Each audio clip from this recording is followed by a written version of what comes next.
بسم اللہ الرحمن الرحیم۔ شروع اللہ کے نام سے جو بڑا مہربان نہایت رحم کرنے والا ہے۔ آج کا ہمارا موضوع ہے انسان کی موت اور قبر کا پہلا دن۔ حضرت ابو سعید خدری رضی اللہ فرماتے ہیں کہ ایک مرتبہ حضور صلی اللہ علیہ وآلہ وسلم مسجد میں تشریف لائے تو بعض لوگوں کے ہنسی کی وجہ سے دانت کھل رہے تھے۔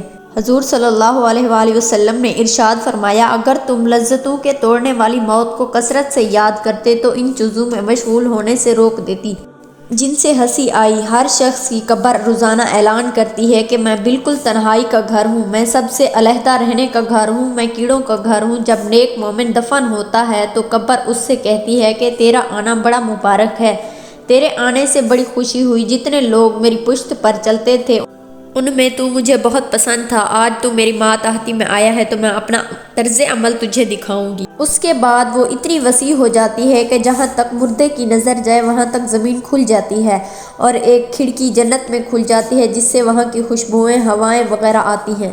اور جب کوئی بدکار کافر دفن ہوتا ہے تو زمین اس سے کہتی ہے کہ تیرا آنا بڑا نامبارک ہے، تیرے آنے سے بہت جی برا ہوا۔ جتنے لوگ میری پشت پر چلتے تھے تو ان میں مجھے بہت ہی برا لگتا تھا، آج تو میری ماتحتی میں آیا ہے تو میں اپنا طرز عمل تجھے دکھاؤں گی۔ یہ کہہ کر وہ اتنی زور سے دباتی ہے کہ مردے کی ہڈیاں پسیاں ایک دوسرے میں گھس جاتی ہیں۔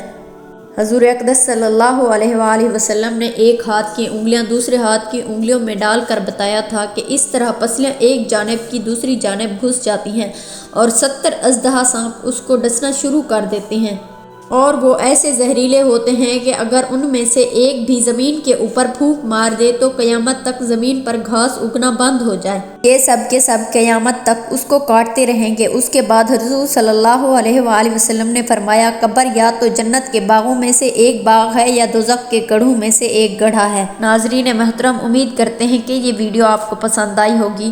مزید اس طرح کی اسلامک ویڈیو دیکھنے کے لیے ہمارے چینل کو سبسکرائب کریں۔ جلد ہی حاضر ہوں گے ایک نئی ویڈیو کے ساتھ، تب تک کے لیے اپنا خیال رکھیے گا۔ اللہ حافظ۔